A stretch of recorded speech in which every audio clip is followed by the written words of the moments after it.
لعلكم تفلحون الله رب العالمين বলেন ইয়া আইয়ুহাল্লাযীনা আমানু ইসবিরু হে ঈমানদারগণ তোমরা ধৈর্য ধারণ করো আমানু ইসবিরু ওয়া সাবিরু এমন ধৈর্য ধারণ করো ইব্রাহিমের মতো ধৈর্য ধারণ করো ইব্রাহিমের মতো ধৈর্য ধারণ করলে কি লাভ হবে আল্লাহ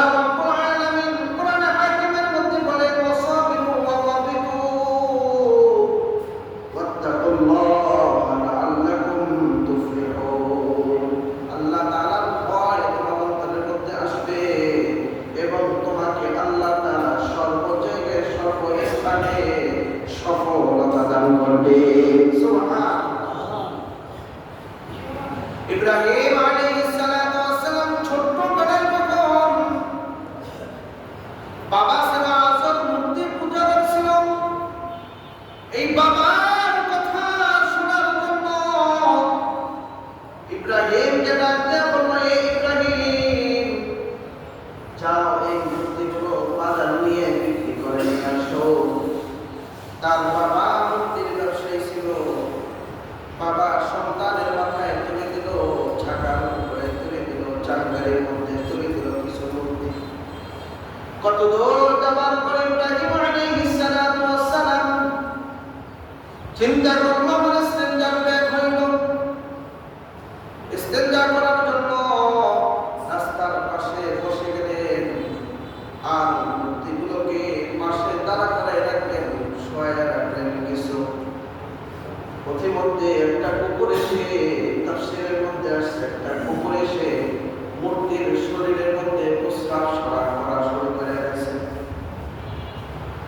ইব্রাহিম আলাইহিস সালাতু ওয়াস সালামের রাগ হইল, হায় হায় আমার বাবেরা এমন মূর্তির পূজা করে যে মূর্তির মুখের মধ্যে কুকুরে প্রস্রাব করে, তারাইতে পারে না, ক্ষমতা নাই।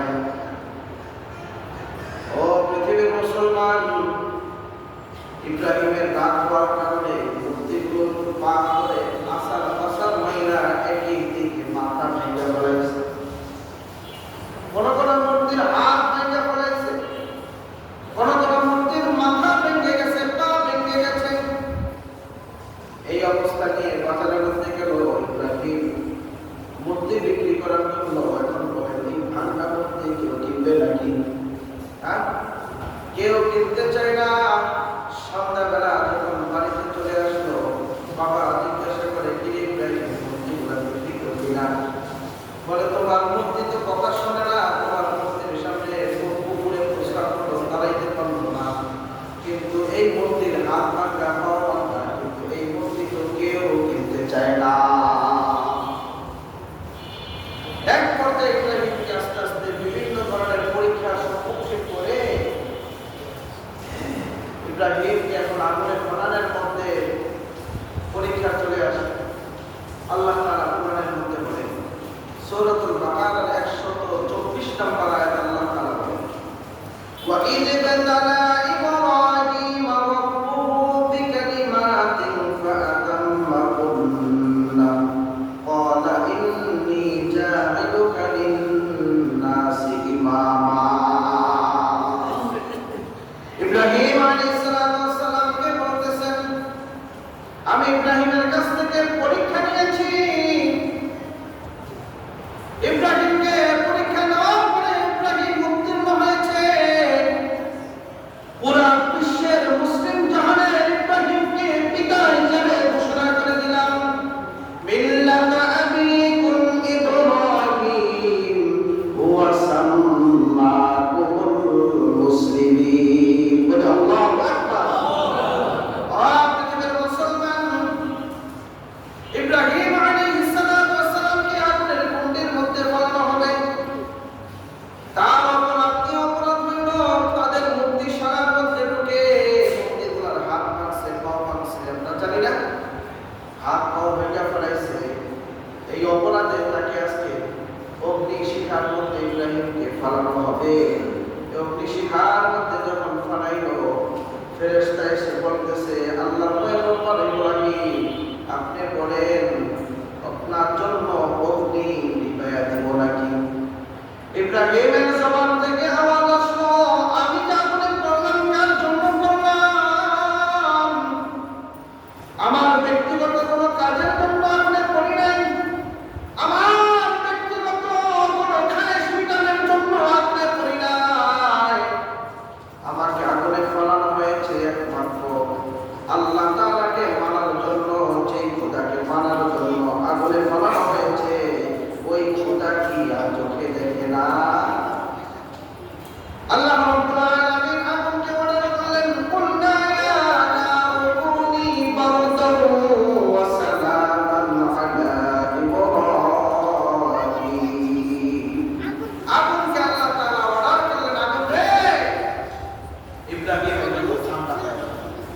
আবার এমন ঠান্ডা হয় না যে আমার শরীরে কষ্ট হয়, এমন ঠান্ডা হয়, শীতল আরামদায়ক ঠান্ডা হয়ে যাও। কুলনা ইয়া নারু কুনি বারদান, স্বাভাবিক ঠান্ডা, আরামদায়ক ঠান্ডা হয়ে যাও। ওয়া সালামান আলা ইব্রাহিম, ইব্রাহিমের জন্য শান্ত হও। আল্লাহ রাব্বুল আলামিন এরপরে পুরো বিশ্ববাসীর জন্য একটা ঘোষণা দিয়ে দিলেন,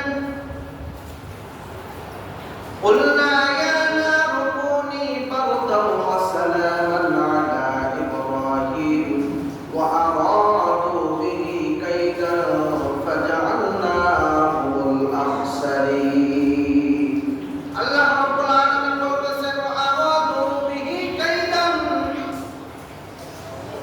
যেই মানুষগুলো আমার ইব্রাহিমকে ক্ষতিগ্রস্ত করার জন্য ইচ্ছা পোষণ করল, ইব্রাহিমকে আগুনে জ্বালিয়ে ভস্ম করে দিবে, ইব্রাহিমকে আগুনে নিষ্পেষিত করে দিবে, যেই মানুষগুলো ইব্রাহিমকে ক্ষতিগ্রস্ত করার জন্য চিন্তা চেতনা নিয়ে জাগ্রত হইল, আল্লাহ তাআলা বলেন, ওয়া আরাদু বিহি কাইদান ফাজআলনাহুমুল আখসারিন, আমি আল্লাহ তাদের চতুর্দিক থেকে ক্ষতিগ্রস্ত করে দিব।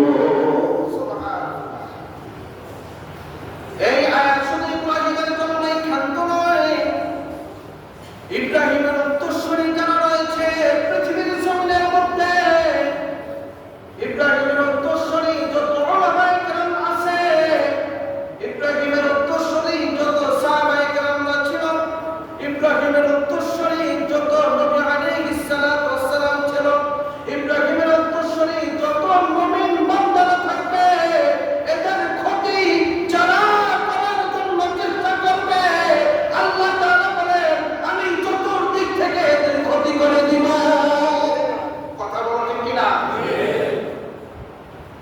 ইব্রাহিমের ক্ষতি করার মতো পৃথিবীতে সাধ্য কারো নাই। নবী আলাইহিস সালাতু ওয়াস সালামদের ক্ষতি করার অনেক চেষ্টা করেছিল, তাদের ক্ষতি করার সাধ্য পৃথিবীতে ছিল না। বর্তমান উলামায়ে কেরামেরা ক্ষতি করার অনেক চেষ্টা করে থাকে, অনেক পায়তারা করে থাকে, তাদেরও ক্ষতি করার কোনো সাধ্য নাই। তারাও নিজে নিষ্পেষিত হয়ে যাবে, তারাও নিজেরা ক্ষতিগ্রস্ত হয়ে যাবে। কথা বলা ঠিক কিনা? ও পৃথিবীর মুসলমান, শুধু তাই নয়, আল্লাহ রাব্বুল আলামিন ইব্রাহিম আলাইহিস সালাতু ওয়াস সালাম ওখান থেকে উত্তীর্ণ করলেন, বিজয় লাভ করলেন। ইব্রাহিম আলাইহিস সালাতু ওয়াস সালাম বাবার সাথে সমবেত হচ্ছে না। ইব্রাহিম এখন তার পরিবার, বাবা, আত্মীয় স্বজন, জায়গা জমি সব ত্যাগ করে হিজরতের উদ্দেশ্যে রওনা হলেন। হিজরতের উদ্দেশ্যে রওনা হলেন, সব ছেড়ে দিলেন। কার জন্য ছাড়ছেন? তার জন্য, আল্লাহ তাআলা। আমরা কিন্তু আল্লাহ তাআলার জন্য আমরা কিছুই ছাড়তে পারছি না। আমাদের পরিস্থিতি এমন, আমরা সব কাজ নিজের জন্য করব, সময় পাই না আল্লাহর জন্য করব। আমাদের অবস্থা এরকম হয়েছে যে আমরা দুনিয়াতে সমস্ত কাজ আমরা নিজের জন্যই করি, যখন সময় পাই, যদি একটু বিন্দু পাই, ওইটা সময় আল্লাহকে দিই। কিন্তু আল্লাহ তাআলা এমনটা দেওয়ার জন্য চান নাই, আল্লাহ চেয়েছিলেন পুরো সময়টা তাকে দেওয়ার জন্য। সময় চলে যাচ্ছে, সময় চলে যাবে, থাকবে না, কোনোদিনও সময় থাকবে না, স্থির নয়। নদীর সমুদ্রের পানি যেমন স্থির হতে পারে না, সময়ও ঠিক তেমনি স্থির হতে পারে না। একটা সময় আপনি ছোট ছিলেন, দাড়ি গোছ ছিল না, আজ আপনার দাড়ি গোছ দিয়েছে, বড় হয়েছেন, আপনার চোখের সামনে কত দাড়ি পাকা লোক চলে যাচ্ছে, ছোট লোক চলে যাচ্ছে, মিডিয়াম যুবকরাও চলে যাচ্ছে। ও মুসলমান, এটার দ্বারা কি আমাদের শিক্ষা হচ্ছে না? ও মুসলমান, এর দ্বারা আমাদের কি শিক্ষা নিতেছে না? আল্লাহ রাব্বুল আলামিন ইব্রাহিম আলাইহিস সালাতু ওয়াস সালাম থেকে শিক্ষা আমাদের নেওয়া দরকার। ইব্রাহিম আলাইহিস সালাতু ওয়াস সালাম কঠিন থেকে কঠিনতর পরীক্ষাও তিনি উত্তীর্ণ হয়েছেন, মনোবল ছাড়েন